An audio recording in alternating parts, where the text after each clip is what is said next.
Shalom sahabatku, dimanapun sahabatku berada, saya kembali ingin membahas tentang murtad atau meninggalkan iman kepada Yesus berpindah beralih ke iman yang lain, atau boleh dikatakan meninggalkan gereja lalu pindah ke rumah ibadah yang lain. Dalam Ibrani 6 ayat 4-6 berkata begini, sebab mereka pernah diterangi hatinya yang pernah mengecap karunia surga, dan yang pernah mendapat bagian dalam Roh Kudus, dan yang mengecap firman yang baik dari Allah dan karunia-karunia dunia yang akan datang, namun yang murtad lagi. Tidak mungkin dibaharui sekali lagi sedemikian hingga mereka bertobat, sebab mereka menyalibkan lagi anak Allah bagi diri mereka dan menghinanya di muka umum. Sahabat yang dikasihi oleh Tuhan, Ibrani 6 ayat 4-6 adalah salah satu bagian dalam Alkitab yang kita pegang yang sering menimbulkan pertanyaan dan perdebatan, terutama berkaitan dengan isu murtad. Ada banyak public figure di negara ini yang beragama Kristen, kemudian meninggalkan kekristenan dan berpindah agama, meninggalkan Yesus. Kita baru saja dihebohkan dengan salah satu public figure yang rumah tangganya bahagia, tahu-tahu cerai, kemudian tanpa angin, tanpa hujan, mengumumkan bahwa dia telah berpindah dari Kristen. Sahabat yang dikasihi oleh Tuhan, untuk menjelaskan ayat di atas, secara khusus saya ingin kita akan mencoba untuk memecah dalam beberapa bagian dan melakukan studi kata untuk memperdalam pemahaman kita tentang ayat-ayat di atas. Dalam Alkitab, kata murtad, sahabat yang dikasihi oleh Tuhan, dalam Alkitab kata murtad, dalam Perjanjian Baru diterjemahkan beberapa terjemahan atau beberapa istilah Yunani. Dalam Matius 13 misalnya ayat 21, 24 ayat 10 dan Markus 4 ayat 17 dikatakan di sana murtad itu dari istilah Yunani skandalizo. Ada dalam Lukas 8 ayat 13, 1 Timotius 4 ayat 1 dan lain-lain disebut dengan istilah apistemi, dan juga dalam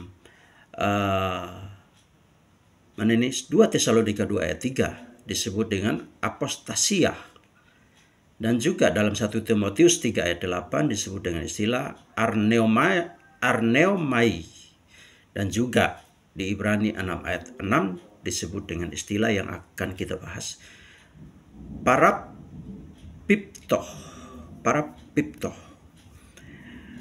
Mereka yang pernah diterangi hatinya, ayat 4. Sebab mereka yang pernah hapaks dalam bahasa Yunani, diterangi hatinya, potizo, yang pernah mengecap geomai, karunia surgawi, dan yang pernah mendapat bagian ginomai, dalam Roh Kudus. Sahabat yang dikasihi oleh Tuhan, diterangi hatinya dalam bahasa Yunani, hapaks, berarti bahwa mereka telah menerima pengetahuan atau pencerahan dari Tuhan. Pencerahan dari Tuhan tentu melalui khotbah-khotbah di gereja, melalui khotbah-khotbah melalui YouTube, media sosial dan lain sebagainya. Dalam konteks ini, hal ini merujuk pada pengalaman spiritual di mana seseorang menerima pengertian atau pencerahan rohani dari Allah. Hal ini berhubungan dengan pengetahuan yang diterima melalui Injil dan Roh Kudus. Terang di sini juga bisa dihubungkan dengan pengalaman pertobatan dan penerimaan kasih karunia dari Allah dalam hidup seseorang. Sahabat yang dikasihi, yang pernah mengecap karunia surgawi ada dua. Yang kedua, yang pernah mengecap dalam bahasa Yunani Hotizo, pernah mengecap. Hotizo berarti merasakan atau mengalami sesuatu atau memiliki pengalaman dengan Tuhan. Ini menggambarkan bahwa orang tersebut telah menerima karunia Allah, yaitu anugerah yang datang dari surga atau berkat yang datang dari surga. Karunia surgawi, geomai, karunia surgawi, geomai, berarti pemberian kasih dan anugerah dari Allah yang datang melalui Yesus Kristus. Ini bisa mencakup pengampunan dosa, pembaharuan hidup, dan hidup yang diberkati oleh Roh Kudus. Yang ketiga, sahabat yang dikasihi oleh Tuhan, dalam yang pernah mendapat bagian dalam Roh Kudus, ginomai, mereka yang pernah mendapatkan bagian dalam Roh Kudus. Contoh, dia sudah beriman kepada Yesus, sudah beribadah, bahkan lahir sebagai orang Kristen, tapi kemudian mendapat karunia dari Roh Kudus. Nah, kemudian dia meninggalkan Yesus dalam Roh Kudus, ginomai. Roh Kudus adalah pribadi Allah. Dalam konteks ini, mereka yang mengalami bagian dalam Roh Kudus berarti mereka telah mengalami kehadiran dan karya Roh Kudus dalam hidup mereka, baik dalam pembaharuan, pengajaran, maupun memimpin mereka dalam kehidupan sehari-hari. Penerimaan Roh Kudus di sini merupakan tanda bahwa seseorang telah menjadi bagian dari tubuh Kristus dan mengalami transformasi rohani yang signifikan. Ya, kita lihat nanti apa yang terjadi. Ayat yang kelima. Tadi kita bahas ayat 4, ayat kelima. Dan yang mengecap dalam bahasa Yunani, geomai. Dan yang geomai, firman, logos yang baik dari Allah, dan karunia-karunia dunia yang akan datang. Dan yang mengecap, kata Yunani, geomai, firman yang baik dari Allah, firman yang baik dari Allah mengacu pada Injil dan ajaran yang dibawa oleh Yesus Kristus. Dan Yesus itulah Injil itu sendiri. Yesus itu adalah firman itu sendiri. Injil yang hidup, firman yang hidup, dialah Yesus. Ini adalah firman yang membawa kehidupan. Dia yang membawa kehidupan, memberikan kebenaran. Kata firman di sini, ya, dalam bahasa Yunani itu logos, berarti wahyu Allah, firman Allah, pengetahuan Allah, hikmatnya Allah yang penuh kuasa, yang menuntun kepada keselamatan. Karunia-karunia dunia yang akan datang merujuk pada berkat dan janji-janji Allah yang akan datang dalam kehidupan seseorang yang beriman kepada Kristus. Ya, dan dijanjikan bagi orang percaya. Sahabat yang dikasihi oleh Tuhan. Ayat yang ke-6. Kita akan bahas, saya akan bahas secepatnya. Namun yang murtad dalam bahasa Yunani, parapipto,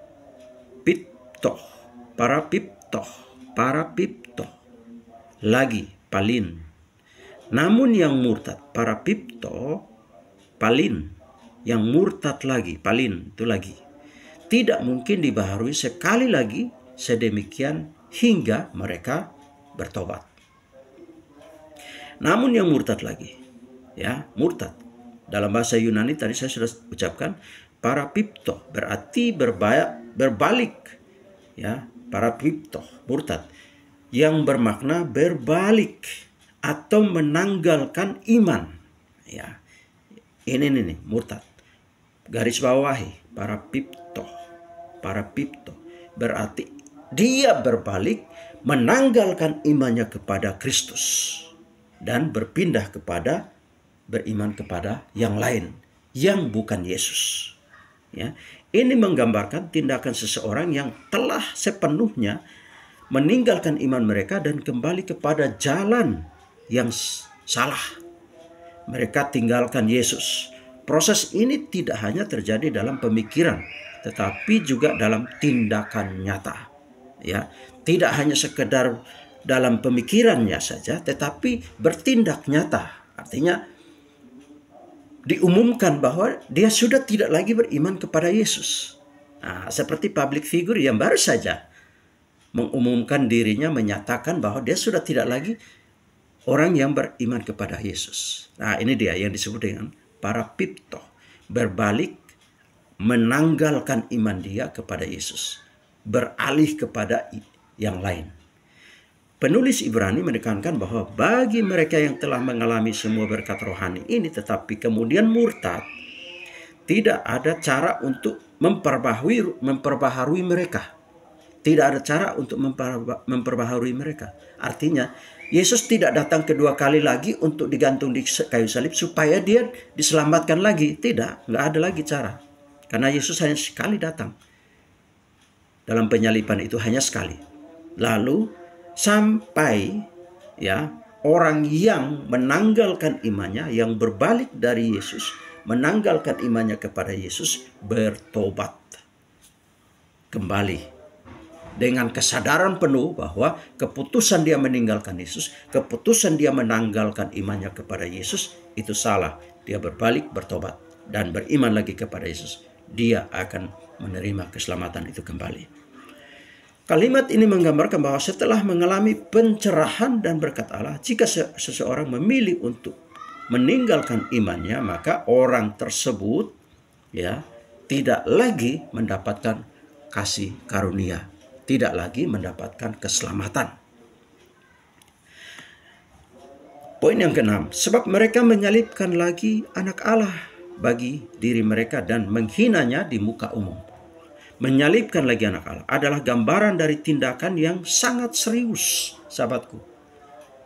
Ini berarti bahwa seseorang telah mengalami keselamatan dan kasih karunia Allah, namun memilih untuk murtad, namun memilih untuk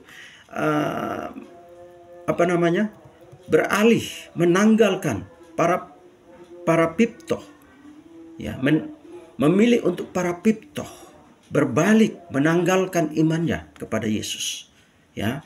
Orang tersebut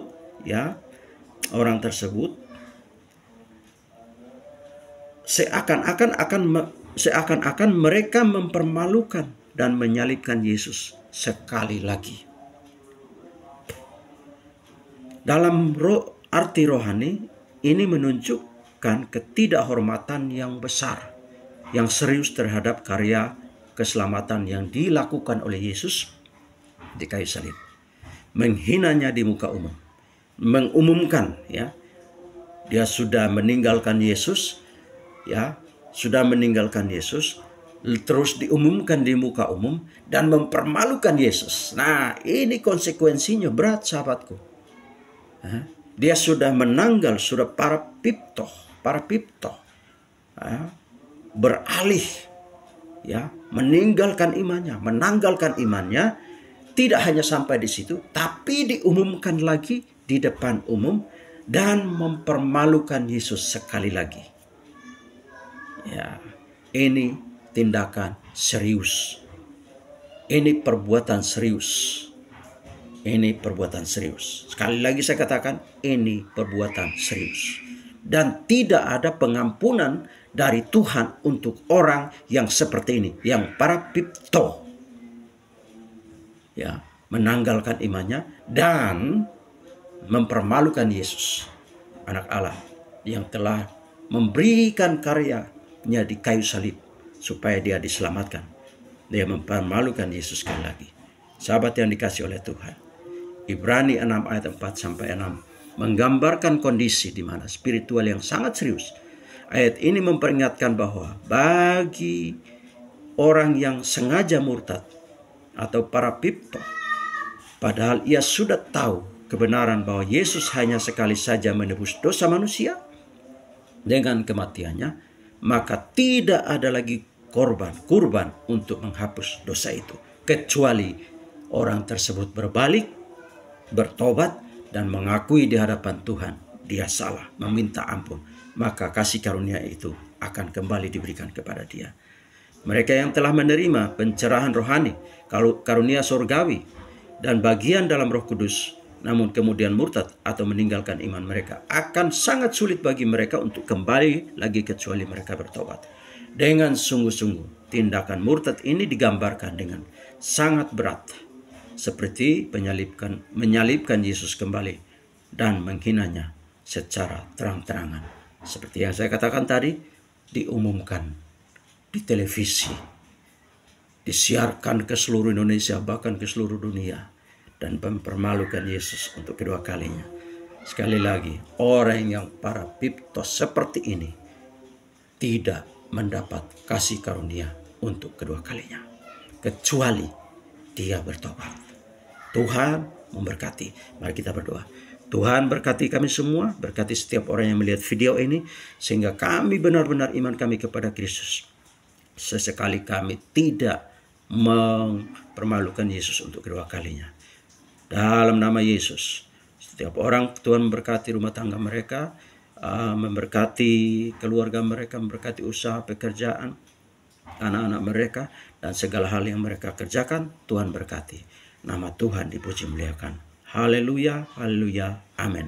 Sahabat, jangan lupa untuk klik atau like atau mengikuti akun Facebook ini, sehingga sahabatku tetap mendapatkan informasi-informasi kebenaran firman Tuhan dari Tuhan melalui hambanya yang tidak apa-apa ini. Di dalam nama Yesus, shalom, sampai jumpa.